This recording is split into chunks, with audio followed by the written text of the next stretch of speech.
All right. Hey, everyone, and welcome. My name is Katie McElvain. I'm an independent music supervisor and proud member of the Guild of Music Supervisors. Thank you all for joining us here. The next 45 minutes is going to be chock full of hip-hop history, so fasten your seatbelts, folks. Before we dive in, I'd like to give a shout out to our sponsor, DeWolf. So I'm going to toss that over to Joel Feinberg to say a few words. Hi, everybody. This is Joel Feinberg, DeWolf Music. Thank you guys for letting me start this off. This is just amazing. You're going to hear that word a lot, so I'm going to move it along. Big shout out to the Guild of Music Supervisors. Just amazing work through this year. It's like the Guild is growing during these times virtually. So just great work, keeping things moving forward. DeWolf Music, we are celebrating 112 years in business, and I think that was before World War I. And to do a sample panel like this, it's a dream come true. I've been with DeWolf Music for 16 years. We're a publishing company, music company. I guess we're a music library, but we were in business before that term was invented. So I'm still trying to figure that out right now.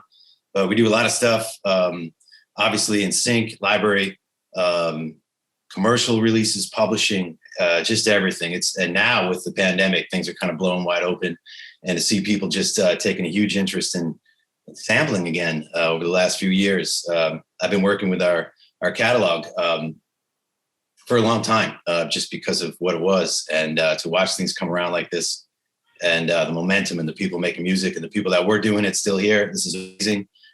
Thanks everybody for coming on, all the panelists. I mean, it's just a dream. So I'm going to let this go over to Mike and everybody out there. Thank you for joining, and tell all your friends to join the Guild. What's up, everybody? Happy Saturday. My name is Mike Jansen. I own a company called The Greater Goods.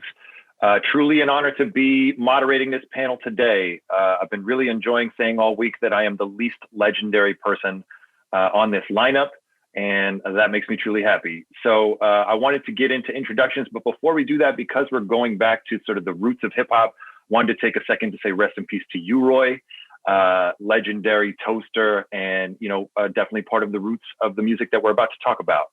So I've introduced myself, and I feel like I could not do anyone on this panel justice in introducing them. So I'm going to let them introduce themselves. And aside from just introducing themselves, I want to ask you the question: when was the first time that you understood you were listening to a sample in a song? So who are you, and what was that moment? Peace, y'all. I'm Paz from the group De La Soul. I would say the first time I was like, wow, like that's from hearing something in a song that is from an existing song is, I would say that would be Funk Inc., this break beat that everyone used to use, Cool Is Back.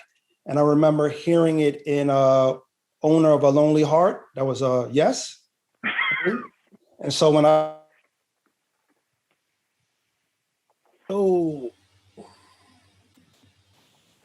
Pause. Yo. Pause got paused. There we go. Come back. I was in a robot? Got you. Yeah. But we got you. Oh, you're back. If you do that, it trips us out even further. But yeah, go for it. So yeah, I thought, I think that was the first time for me where I was like, I was like, wow, that's an existing record in this Yes record, Owner of a Lovely Heart. So Cool Is Back.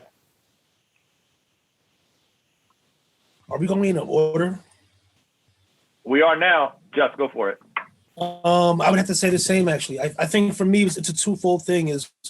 One is, I think the first time I ever heard somebody rhyme on a record that was out was like as a barely 2-year-old, just recognizing that like the Sugar Hill Gang record that my mom used to play was the Good Times record my dad used to play. But it was a different song, and it was two different records. Like one was, had the Atlantic label, and the other one was this orange label, and there were people talking on it. So that was the first time for me that I was physically aware of anything like that. Beyond that, in terms of actual sampling, like through a machine or whatever, it had to be the same thing, Owner of a Lonely Heart. And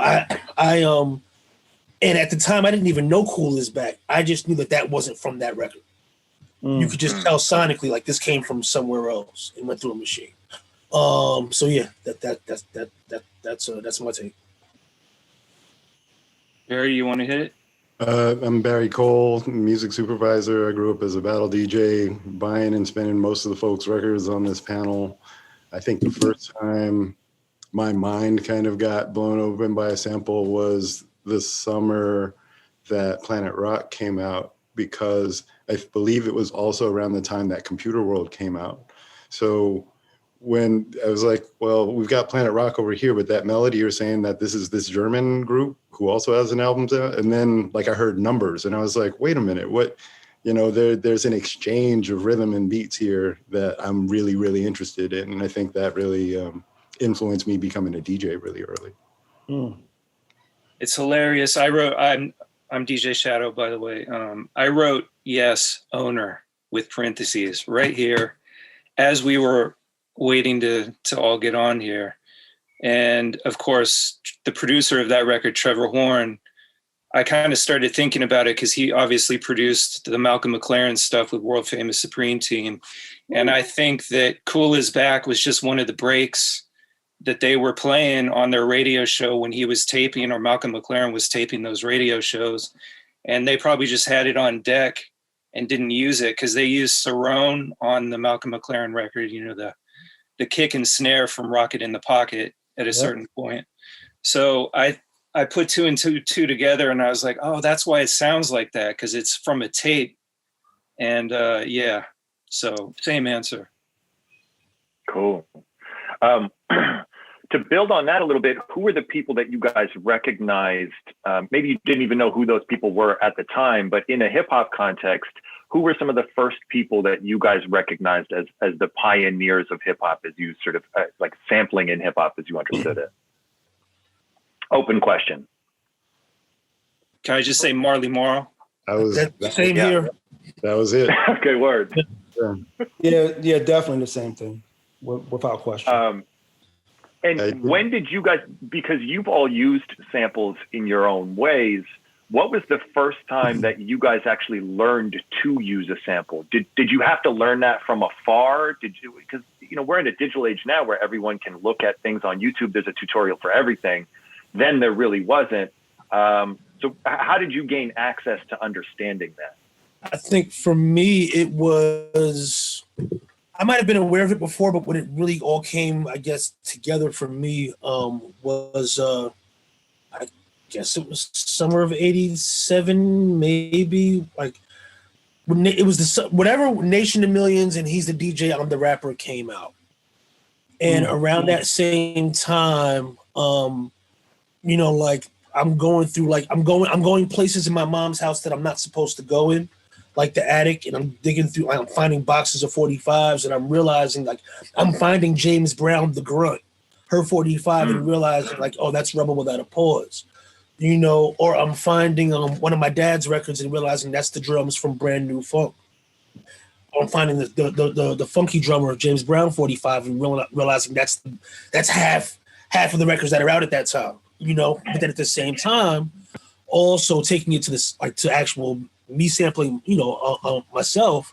My best friend's sister had gotten a Casio SK5, which was like one of the first commercially available samplers that you could like walk into like a Macy's and buy. You know, like she had gotten it for Christmas. Me and her little brother hijacked it immediately. And right around that same time, I guess what you would now call an EPK, Ralph McDaniel did an EPK on De La Soul. And there's a segment in there where I think Prince Paul is playing the Mickey Mouse drum break and has a Casio SK5 sitting right there. So I'm like, yo, we're doing what they're doing. Like, you know, we figured, as far as we know, we now have the same thing that they had. We got turntables and we got an SK5. Let's make records. So, you know, it was the combination of the SK5 coming out and also me finding those 45s in my mom's attic. That's all. Pause. Was Paul who you learned sampling from? Was that your first access point? No, I mean, Mace, before you, like, we knew Paul from afar. You know, Paul was a good friend of mine, Regina Peters. He was her cousin. So, and he was just always this super smart, cool kid who you were not supposed to mess with when it came to DJing. But he was always such a humble guy. So we knew Prince Paul from afar. I think Paul was probably in a grade higher than Dave, plug 2. But when everyone was just caught the bug of hip hop, you know, it was just the really stiff drum machines everyone had.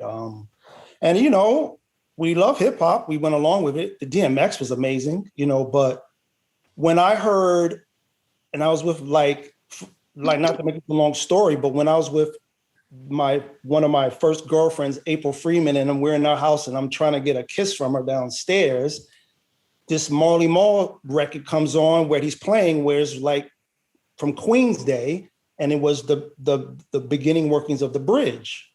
And that was it for me. I was like, yo, however he's making hip hop records, that's the way I want to make it, because it sounded like what was sampling. It sounded like the breaks that I heard. It didn't sound like this rigid, robotic, can't move electronic beat. It was like, I recognize that kick. I recognize that snare. That's Impeach the President. So, I mean, it's like how Justin said, when we had that Casio, we had Mesa got it. Mesa got one, and we would just play around with it. That's actually where I first made Three's the Magic Number, because I had the multiplication rock record, and I would play with it. And I was like, yo, I want to use that beat that's from the Double D Steinsky, and we put that on there, and those are some of the workings of it, and we start putting stuff like that together. So it was all from there before even getting down with Paul. Wow. Okay. Yeah, I didn't realize that you had made that record and found that sample and cooked that up. Shadow, what was your first entry point into actually making this stuff yourself? I think so. There was a guy who, as far as actually getting my hands on a sampler, there was a guy who told everybody he was from the East Coast, told everybody he worked loosely with the Bomb Squad, and he had an SP 1200. And this was like, 89 or something. I mean, prior to that, I was making beats on a 4-track cassette recorder. I couldn't afford a sampler. I was still in high school, and it's interesting because, when you talk about being like awareness of sampling and all that, originally, prior to people having access, because the early samplers, things like the Fairlight were like 60 grand. Only a select few studios could afford to bring in that kind of equipment. And so what DJs used to do is just drop little stabs and stuff like that. So you're hearing stabs and you're hearing little do-do-doom coming off of records, on records like Davey DMX, One for the Treble. And then I'm also hearing the same stab on a record over here, and you're hearing the same stab on another hip hop record coming out around the same time. So before sampling, to me, what got into my head was, why do all these DJs know what these records are and I don't? And that's what started really my lifelong pursuit of like, what are these breaks? Because again, on the West Coast, you couldn't just go to Downstairs Records and pick up Ultimate Beats and Breaks or Octopus Breaks. That stuff just really didn't make it out to the West Coast. So it really forced me to try to understand just little bits of information here and there, wherever you could find it, seeing records play in videos that you would watch on MTV or on some of the like local video shows we had at the time. And occasionally you'd be like, oh, I can read that. And then you go to the record store and try to find it. So by the time I got my hands on a sampler, I already felt like I had all these beats on deck that I was like, why is nobody using these?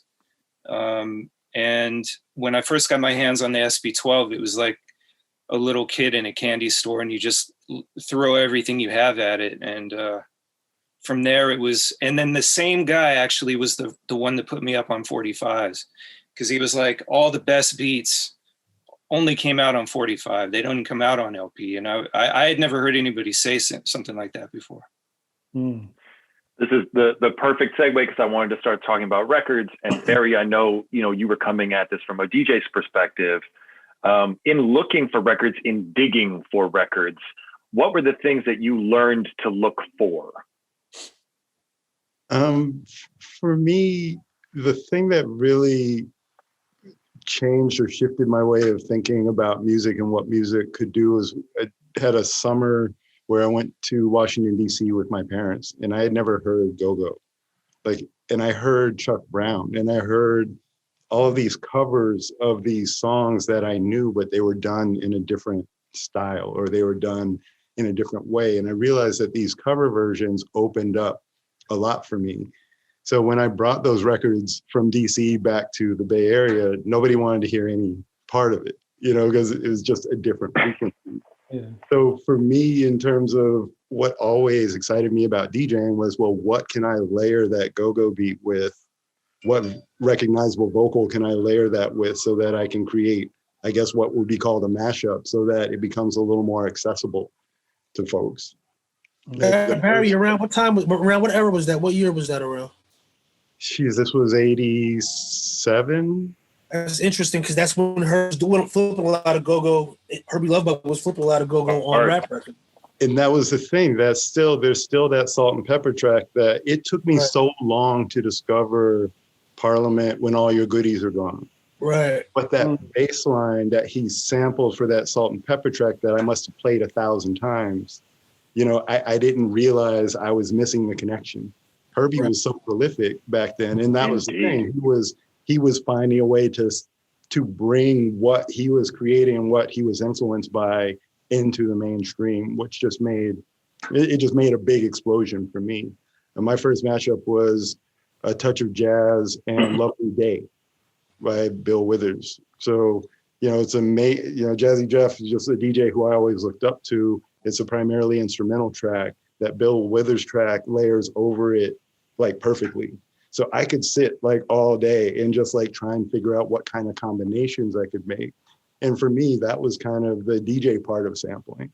Mm-hmm. So when I got into working in film and music and encountered directors and producers who were like, well, I want hip hop, or I want this track, or I want this track, inevitably we have to ask ourselves, do we have the money to access that, or, make that accessible or obtain it? And if we don't, are there elements from that song that we can approach so that we can still achieve the same feel?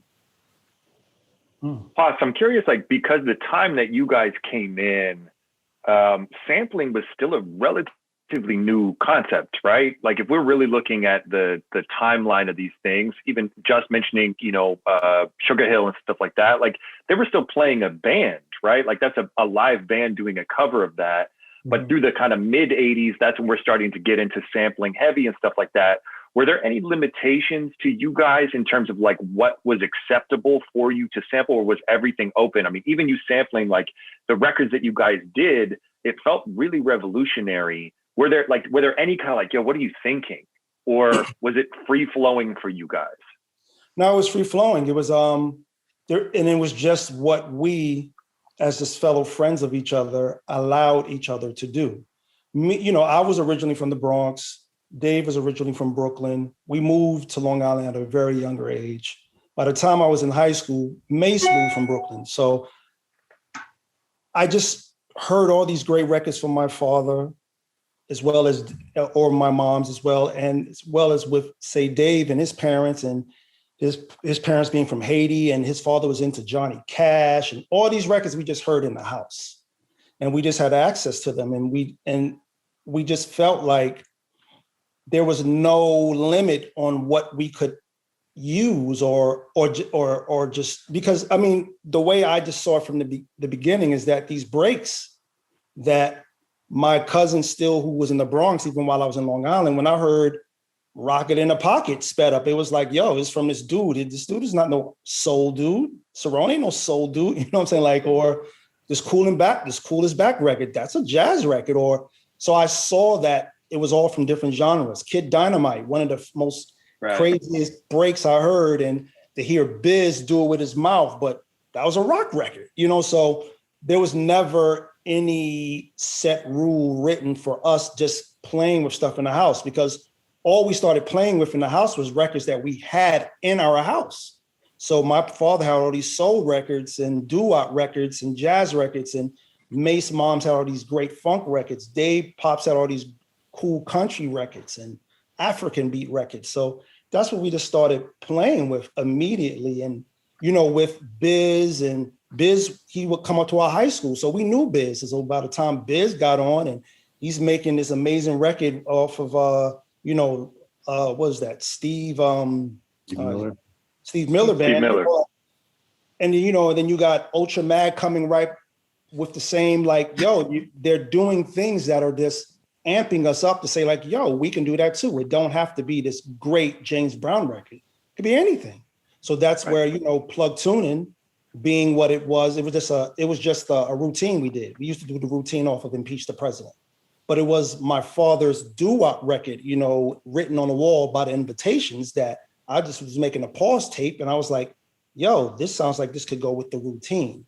And it was nothing that felt like I couldn't do that. And I think for me, it was just that, like, as I said, being born in the Bronx, lived in the Bronx for a little bit, but my parents would always send us to Waynesboro, Georgia for the summer.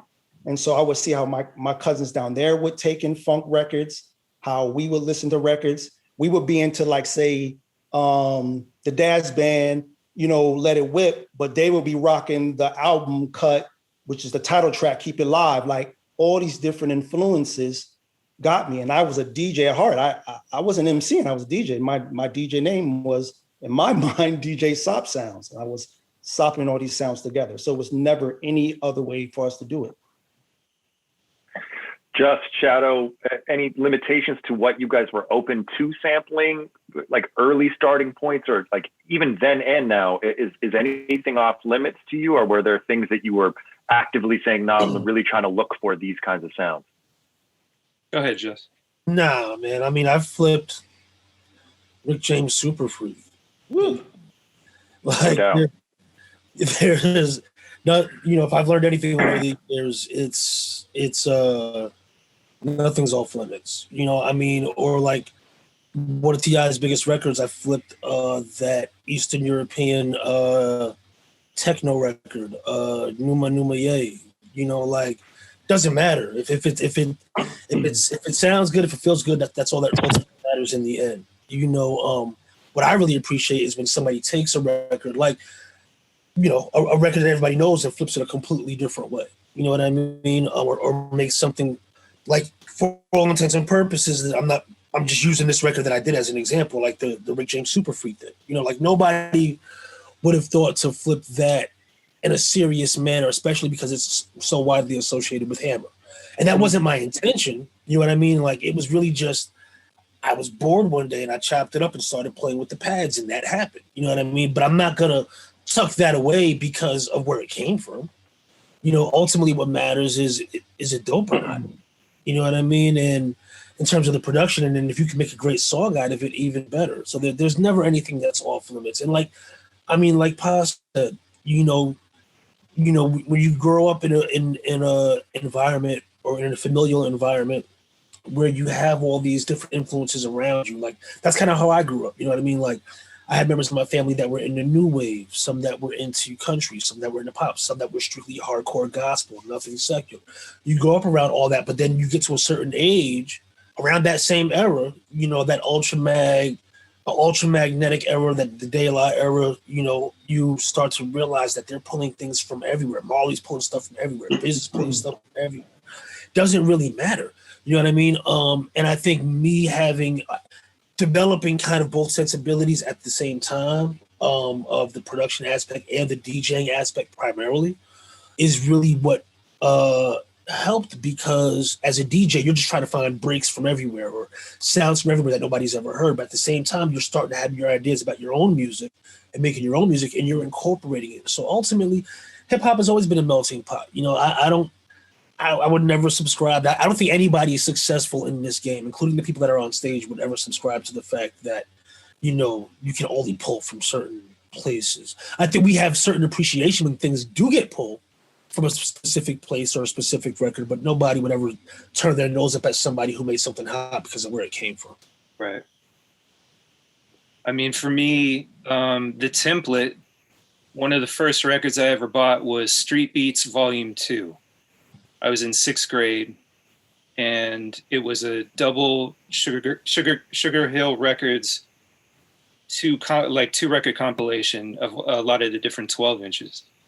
And The Adventures of Grandmaster Flash on the Wheels of Steel for me is the template, and it's everything we're talking about. He uses like a Flash Gordon record. He uses like weird children's records over the top of rock records, funk records, soul records, other hip hop records.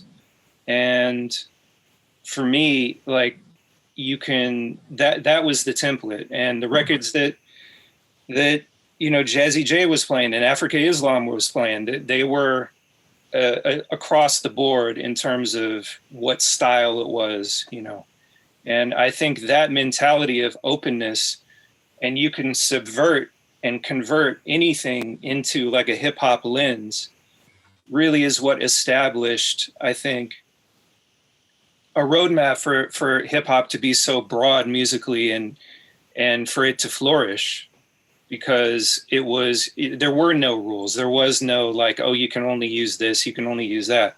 James Brown records were great to use because they were conducive to using, because they had breaks and they had stabs and they had incredible bass lines and incredible musicianship on it.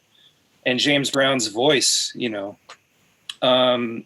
but in terms of limitations, no, I think, and for me, 3 Feet High and Rising, Paul's Boutique, those records kind of hit me at really pivotal times and then, even records like NWA, Straight Outta Compton, there were all these sample masterpieces being made almost at the same time, and everybody was taking them in and then trying to raise that bar.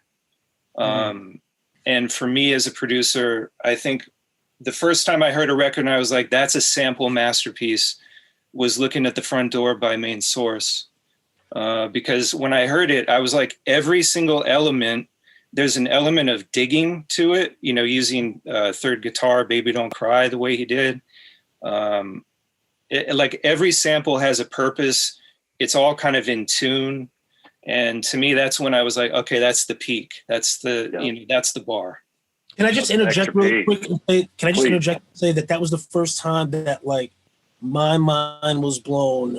And I was going to say this, but then you said it. Everything was in tune. Like a lot of rap records before that, they were just, if it stayed on beat, it was good to go. And if it was out of key, it didn't matter. Right. Yeah. And then here comes Large somehow, getting everything, it's not just that all the different drum samples make sense together. That's a big thing too, like making sure your drum samples all fit together. You don't want to have like something that's like this big and this big on the same record. Not that you can't, but it doesn't always work, right? So he's got all these different layers of drum programming happening and percussion happening. Then he has all these samples that somehow he keeps them in tempo, but are also in tune and in key. And then he goes and has a live bass player under it. So like if you as a kid, you find the Donald Byrd Think Twice record, right? And you're like, oh, this is the part he used. No, this is the part he used. No, wait, no, none of these parts are the parts he used, because the bass line never does this when the keys are doing this. So how does he do this? And then you flip the record over and it's Watch Roger do his thing, and he talks about JD drumsticks on the bass and whatnot. And that's when you start realizing, oh, not only is he doing all this, but he also has somebody playing live over, playing all the instrumentation over the samples, which is something that's been a trademark for me between him and Dre. I always say like Dre's early work, like Straight Outta Compton, is kind of like the West Coast version of A Party in the Bronx. At a certain level, like you listen to, it's all Bronx, it's all Ultimate Beats and Breaks. Yeah, it's all Bronx records. It's not records that came from the Bronx, but records that were made popular out there in those park jams. But he has this live instrumentation all over it. And that's definitely been a trademark for me, like in terms of doing art, doing my chops, doing my layering or whatever, but then also bringing a live instrumentation into it to kind of give it that extra lift.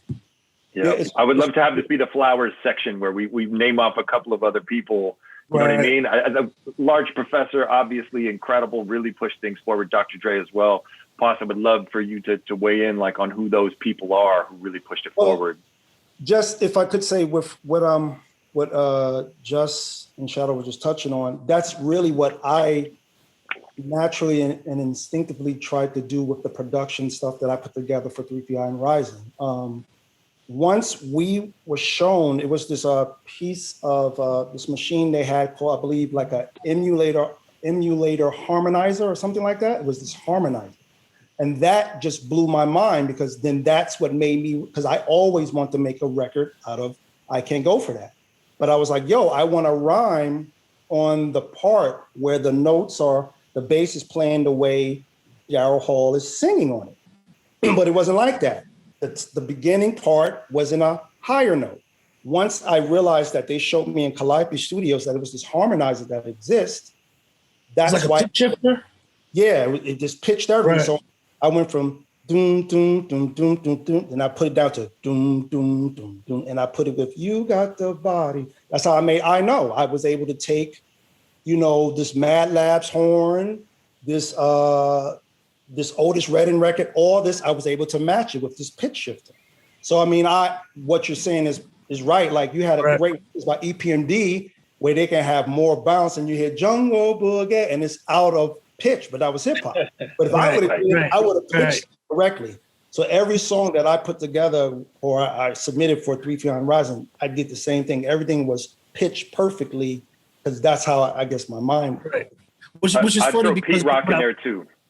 When I want to go back to that like random raw feeling, I purposely try to keep things out of tune. I realized it's kind of because it makes me feel how I did when I was younger, where like you didn't really notice that things were out of tune until you heard things were in tune. Yep. Once you heard things that were in tune, you're like, oh, all that other stuff is out of tune. Right. It still felt good and it felt raw, but that's when you realized it. Yeah. Pete Rock too, in listening, re-listening to Main Ingredient and just hearing like, wait, so this is this Milt Jackson sample or whatever. Then there's this, the bass line is from this, and it just sounds like it is all. And then the cuts, Pete's cuts, throwing a whistle cut on it as well in a melodic fashion. I mean, the Pete Rock cuts, come on, man, it's like a guitar solo. You know what I mean? Beautiful. I still say to this day that's one of the best hip hop, best produced hip hop albums ever. And whenever, back when Bassline was open in the Bassline days, that subject would come up all the time. Obviously, it's one of the biggest hip hop studios in the city. And every time somebody would attempt to argue that Mecca and the Soul Brother was better, and I would give them the play-by-play, song by song. And by halfway through the argument, every time without fail, people would wash their hands and give up. That album, what I always say, Mecca and the Soul Brother is to The Main Ingredient, in my opinion, how Dynasty was to the Blueprint for us. We started figuring it out on the Dynasty album.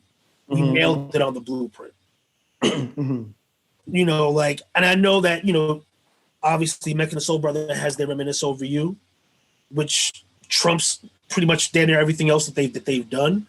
But as a cohesive piece of art, you cannot get much better than the Main Ingredient at all. Oh. We could obviously do this for days. This sort of the flower giving to different producers. But anyone who has not mentioned someone that you feel like you need to bring into the conversation. Howie T. Howie T never gets. Oh wow. Premier, obviously. Premier gets the props though, but Howie T. Nah. You're talking early days? I think just, we covered a little bit of the early, pioneers, people figuring it out. I'm really, the intention of this panel, I think, is to really take a moment, because we're talking about the music supervision world, and that's, why we're sort of here. And I think when it comes to the second half of this panel, which we'll get into the sort of business side and the clearance side of it, I think if people are just coming at this from a way like, hey, this is a problem to clear, I wanted to take a moment to really just be like, no, this was there's such beauty in it. There is such skill in it. So, from our sort of perspective, like, hey, who are those people who really kind of like, man, what they did with this is on par with, this other musician. Go ahead, Shadow. I got one. Just because he was such a massive influence for me, Curtis Mantronic. Wow. And I'll also throw out Trevor Horn, just because you mentioned him, Josh. I heard an amazing story when I was managing the Blue Mountain Music publishing catalog, Chris Blackwell's catalog. He said that Trevor came to him and asked him for like some ungodly amount of money, like $100,000 or something, to make a new Grace Jones record.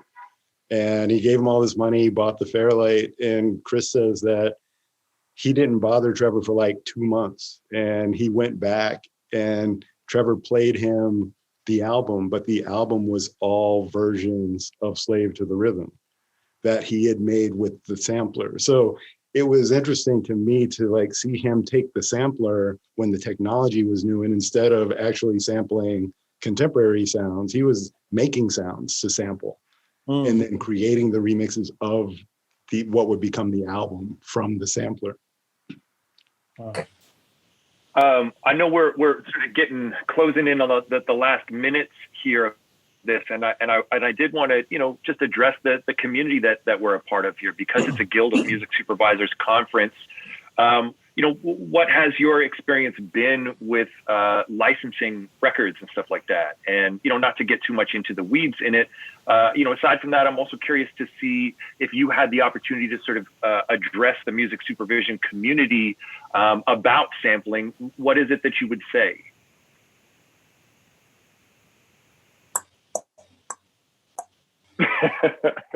I mean, lead with instinct. Barry, you might want to speak from a music supervision. Yeah, what's that? Well, I mean, I think it's still instinct. If that's the song that moves you, then pursue the song. And there is a business structure that will be set up to make sure that everyone gets credit and everyone gets paid.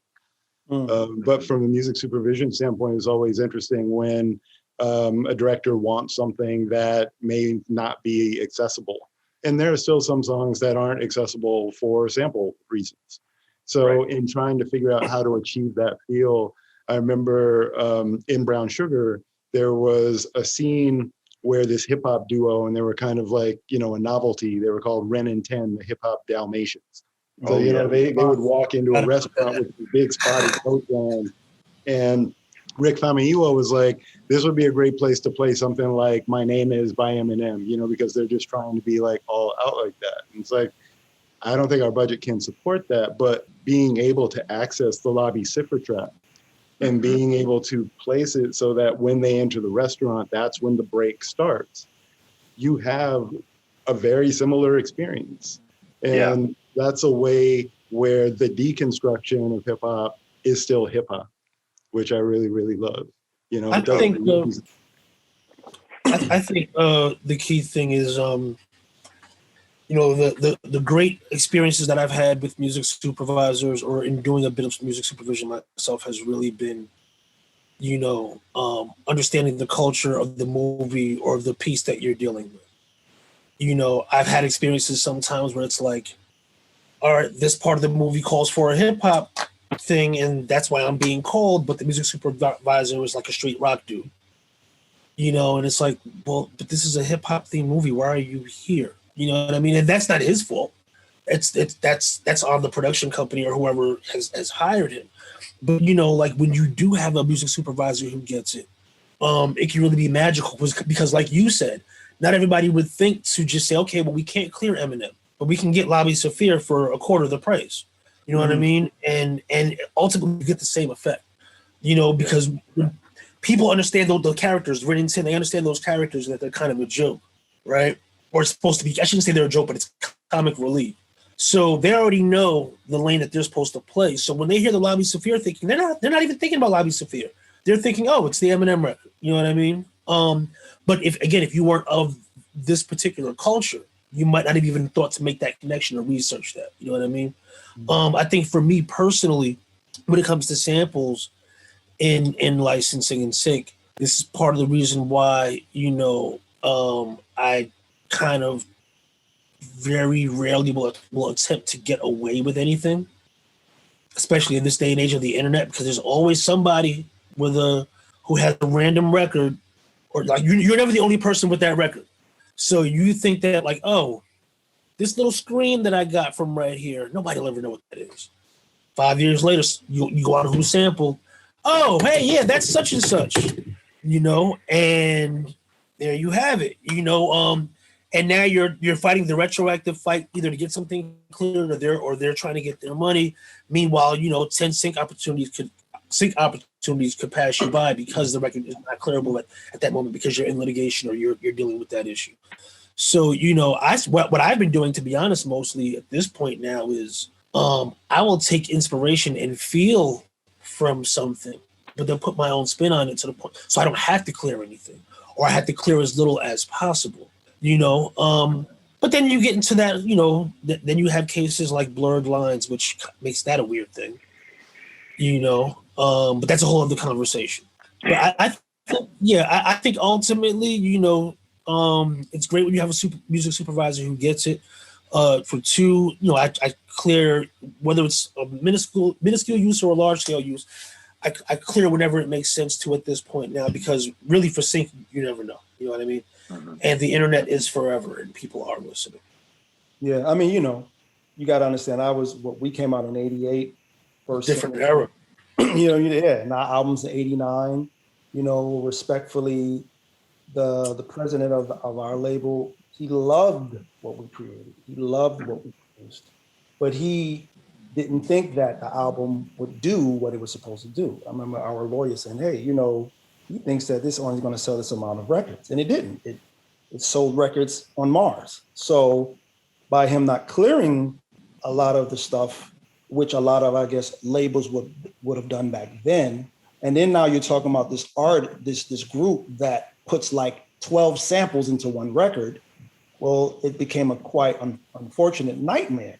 So that's why even to this day, we'll have a lot of directors and different people I'll see be like, yo, man, we really want to use this record of yours in our you know, movie, or, you know, and put it in, but, you know, we can't even get to it. It's just so much red tape, and that's what we're dealing with, and hopefully we'll fix now. So, I mean, it's just what Just is saying, you know, anything new you're making, definitely clear it or replay it or try to get close to the field, because there's so much amazing technology that allows you to do that, you know. So, you know, and it's very important. But I mean, definitely anything that we've been blessed to be a part of as an artist, I love to know what the movie's about and get a feel for it. You know, when we did something with Joe's Apartment movie years ago, and they explained to us what it was about and what they was that the movie with the roaches in his apartment? Yeah, I remember that. Funky Tower, we did the song. Yeah. Or even yeah, man, you know, Judgment Night soundtrack, you know, was, hey, you know, we're looking for this vibe, and we got up with Teenage Fan Club. I happened to look up at MTV that was playing in the studio, and Tom Petty was on, and I made a joke like, yo, why don't we use Fallin'? And everyone's like, yo, let's do it. So that became a record, you know, but yo, you just got to clear it and, you know, hope for the best. Yeah. Listen, I realize it's 1 o'clock here, and that's our time. Man, there are so many incredible questions that we could have gotten into. This could have a whole symposium weekend unto itself. We tried to cram as much as we could. I'm sorry to people throwing up questions in there. I mean, like, I have so many more that I could ask you guys myself. I want to take a minute to thank you guys so much for all the work that you've contributed, that we're talking about. I'm, you know, such a huge fan of everyone on this panel, and I really appreciate you guys taking the time. I want to shout out to Yvette and the Guild of Music Supervisors for putting this together. Thank you guys. We really, truly appreciate it. And DeWolf, thank you for helping put this on. Thank you. Cool. DeWolf, shout out to DeWolf. Thank you for Hogan's thing, DeWolf. One of the best samples ever. Thank you, guys. Thank you for having us. Everyone. Thanks so much. Salute. Thanks, everybody. Thank you.